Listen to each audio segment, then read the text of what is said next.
But the idea, if you're really that desperate, try to keep the memory so that you can start with that awareness that you had when you left. If it's coming back here to do whatever you think you're going to do again and have fun doing it, that's your choice. People think they can do anything they want, though, which is another problem. When we think about, well, I can come back and be this, or I come back and do that, or I'll be here. If you're coming back, you're paying off karma. You're not coming back because it's a great thing to come back. Jesus spoke about the higher worlds, the inner worlds, whatever we want to call them. Not planet Earth. But if you insist that here is heaven and believe it to be, or programmed to accept that, fine, stay here. Enjoy it while you can. And that could be forever. But if that's what you want, think of it as a great gift from God, if that's what you believe. And that's your choice to come back over and over and be here and do the same things over and over and watch what? Become what? And do what? Technology, which is the craziest thing right now, is way beyond anything you could even think of if you sat there trying to think about new things. So you have the choice to do whatever you want here, now, or not. You can go create a job, you can create a business, you can do all those things if that's what makes you happy, if that gives you fulfillment in life. Oh, I got a great job, I got 10 kids, and I got a beautiful house and a car. Well, when it gets close to you dying, how do you feel about all those things? You're going to miss them all. You think you are, and you will take that with you when you leave. So, and that's not a good thing. I'm not going to go into the teachings of Jesus today, which I'd like to, but I got so many things that I want to get into as fast as I can, get through it. People want to hear things that make them happy. TJ wants me to be involved with that as well. Got to make people happy. I said, I can't lie to people like everybody else out there. Can't tell them we're moving forward in any good way. That aliens are going to come in here and help us. Angels are helping everybody. All those things, we hear it over and over and over and over. And many people believe it. You know, the first signs of proof, when people say, I always say, prove it. The first signs of proof to me is look at the world. Look at the population of the planet. Look at the amount of homeless people, starving people, abused people. Look at the amount of crime. Look at the amount of people drinking. Look at the amount of people committing suicide. Look at the numbers. The numbers don't lie.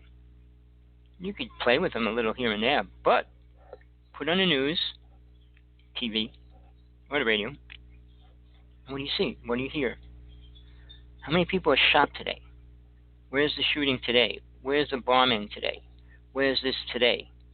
It's not like once a year, once in a while. It's all the time. If people don't think something's wrong with that, or that it's a crazy situation right now, I don't know where their mind is, what their attention really is on. Because obviously you're avoiding the issues, sitting in dreamland, hoping and praying for things to manifest in this world. You can manifest a better job, go to work and get more money, get a bigger house.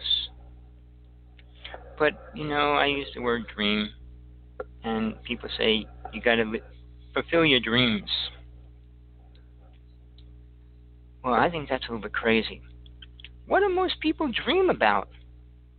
Do you remember your last dream you just had? Think about it. What was it? Do you remember it in detail? Hopefully, maybe. What was the significance of it? What did it help you? What did you get out of that? Anything? Tell me. Do you think you got something from that? Now, do dreams help you? Do they help you see who you are really? Well, there is a way that they can, but it's not usually taught in school, church, or any normal place. Not too many people out there in the real world are teaching the techniques how to go about that. And then you get an experience that you know is real. Then what do? Do you follow through? If you're supposed to be doing something and your dreams keep telling you over and over, this is what you got to do, are you going to do it? Whether it sounds complicated, hard, or just doesn't seem right, are you going to go through with it? Do you listen? No. Do people listen to what they're told ever? I mean, it starts in children. Tell a child not to play with matches. Tell a child not to do this. Tell a child not to do that. And what do you think the first thing they can do or try to do when they can is that? So now with the killing thing, I don't think they're telling people not to kill people. I mean, it's already brainwashed in that we shouldn't be killing people. But everything they put out there, I mean, how many TV shows can you watch without somebody getting shot up? How many movies can you go to see without people getting shot up? I mean, how many games can you play without shooting at things and getting shot at? So the programming is in everything. But what we move into that part of it is sex. So we got shoot 'em up and then have sex, shoot 'em up and have sex. In all the movies. I mean, look at every James Bond movie. And that was like one of the first big movies coming out, James Bond, Goldfinger and stuff like that. And then Mission Impossible, way back when we were little. So, but it's shooting up people, blowing up things. People get satisfied by watching that. Just as in the old days, I'm talking about gladiator days, when they used to put them in this ring and had all kinds of horrible tortures in between the fighting. And the TV doesn't even get half as involved as they really did. How real they were with moats and alligators and all those kind of things. I mean, they were elaborate. And why? Because they were entertaining the world. People of a country. If that's your satisfaction, which boxing, wrestling, still number one out there as well. I mean, football, it's violent. And what is it about? A little pigskin ball going back and forth. And all the money spent on that. And what is accomplished at the end of the game? Nothing. What's accomplished at the end of the year? Nothing. Except these people walk home to their nice house, drive in a nice car to their house, and it's a multi-million-dollar house. So what do these people do? Take money from children and poor families? I mean, rich people go to games, but so do poor people. Their child wants to see a football, a baseball team. Oh, I got to take them. Yeah, how much are the tickets nowadays? I'm talking many years ago when I bought a car. They gave me a season of tickets to the Jets. I never followed any sport. And I sold it when I worked at the phone company, and I sold it to somebody there. Everybody wanted to buy them. So I said, the high guy gets it. But imagine you have four children, and you got to take them to the game. It's crazy. I mean, you go to the movies now, it's $10 a child. Well, $10 for any adult, or at least $15 here in Hawaii, but it goes down to $8. Oh, you got to go during matinee, meaning you have to take them at lunchtime when everybody's supposed to be eating. So it's a programming. Everything's programmed to create a system inside yourself to make you think and function a certain way, act a certain way. Then you go home and you give your kids these games to play. Do you play any games? Do you try? Did you ever see any games out there you wanted to play? Pick one up. Grand Theft Auto 5, whatever they're up to now. Play it. Be a real person. See what's really going on. And see what's being programmed into children. I'm telling you, it's nothing good. By that, playing these games for hours, what to do? program a child how to use his fingers and his mind for weird patterns and things, if you take the energy level of what a game does to a child and program him and condition him to be what? A pilot, to fly a jet, to fly a rocket? I mean, all of it is conditioning for a reason. Nothing's done without a reason. We might not know the reason or understand the reason, but there's a reason behind it. Now, what I think is one of the craziest things I hear is somebody goes out and does a shooting. Well, we got to find out what made him shoot that person, or why they did it. Why they did it. The top psychiatrists will go, well, we want to analyze them. And do you think you're going to get the answer that you want to hear? I mean, it's a simple answer. It's real simple. It doesn't take a genius or college graduate to figure out why these children are doing what they're doing. Go into their home. If you can watch their childhood on a video on a screen and all the problems that went down in that and what happened to the child during that time frame, you get a glimpse of why a child is the way they are. Between parents and drinking and drugs and all that within the family, abuse. You don't think that's enough to create a horrible creature? I mean, I'm sad to say that's what my son can turn into if I did that to him.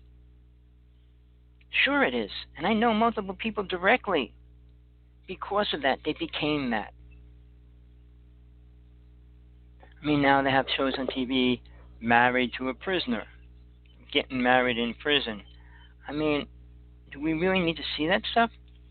Watch what they do and how they create a life and how they wait for them to come out. And how about living life in the moment and doing the best we can, helping and being supportive to life, rather than not caring about anything outside of our sexual pleasure, our satisfaction, our benefit.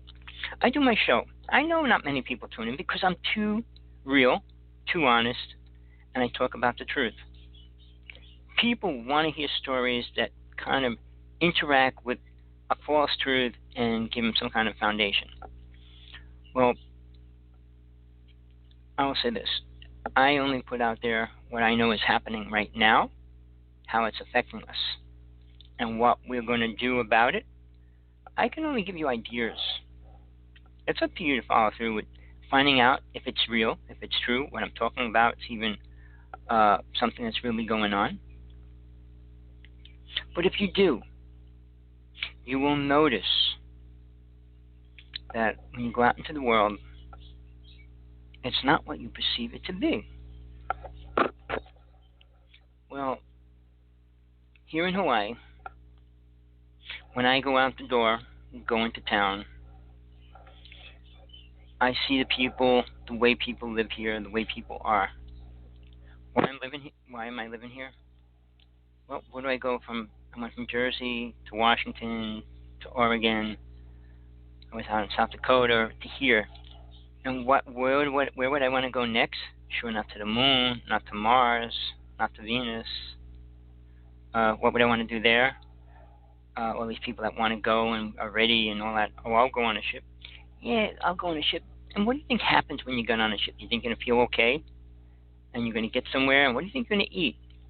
You're bringing your storage bag of food with you that's going to hold you over for the rest of your life? I doubt it.